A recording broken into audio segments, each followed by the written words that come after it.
Most people think mastering is just about making your music louder, more compressed, and maybe adding some saturation. And I mean, of course you do that in mastering, but most people overlook the details and then wonder why their mix sounds like trash. Mastering is a bit deeper than that. Not too much deeper though, don't worry, it's still pretty straightforward. There's just one more thing you need to pay attention to. My name's Nick, and after years of making music in my bedroom, I finally figured out how to master it like a professional. And in this video, I'll show you how you can do it too. But first, let's talk about what mastering actually is. The actual definition of mastering is the process of making sure that your mix sounds great on any device, no matter where it's played. So you see, making it louder and more compressed is part of that. I won't ramble on too much about how to do those steps of the process. If you want to learn more about that, you can download my free mastering checklist, which I've linked in the video description. But unless you have a perfect mix down, which, let's be honest, you don't have a perfect mix down, you suck! Just kidding. I love you. Unless you did the mixing perfectly, you still have to fix it up in the mastering. And let's take another step back. What even is mixing? Basically, if you imagine your track on the frequency spectrum, mixing is like using an equalizer to balance out the proportions between the frequencies. For example, when you boost the volume of the kick or the bass, it's like you're boosting the EQ band in the low frequencies. Or when you turn down the volume of the vocals, it's like you're reducing the EQ band of the mids, and so on and so forth. You get the idea. Mixing is just a more surgical and more precise way to balance out the frequencies. But chances are that you've been biased by your headphones or speakers, whatever you've been using to listen to the mix.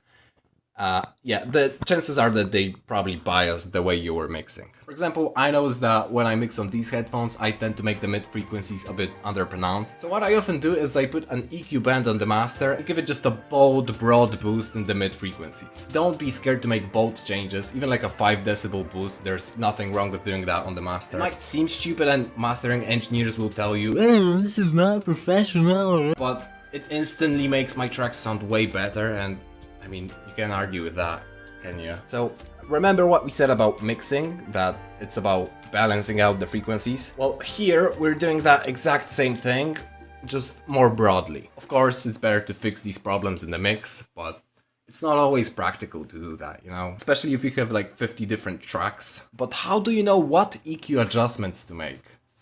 And should you even make them in the first place? These are both very good questions, and to answer them, we need to go back to the definition of mastering. Mastering is the process of making sure that the final mix sounds great on any device, no matter where it's played. So, firstly, you should listen to your mix on as many devices as possible.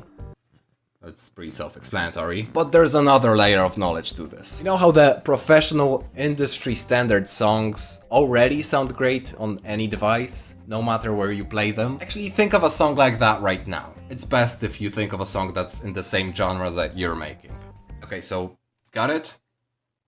That's your reference track. The single easiest way to make sure that your track sounds great on any device is to make it sound the exact same as your reference track. And if you just make sure that the frequencies are balanced in a similar way, you get like 80% of the results already. And you can use the reference track in 2 different ways. Firstly, by just listening to it and seeing what differences you hear comparing it to your track and the reference. So you go just based off the sound, and you should definitely do that. But secondly, you can also compare them on a visual spectrum analyzer. Let's take the EQ8 for example. It's got a built-in spectrum analyzer, so it visually shows the frequencies of the track. If we add it separately on your track and the reference track, we can compare how the two look next to each other. If they look more or less similar, you should be good. But if you notice some significant differences, that can give you an idea of what adjustments you could make.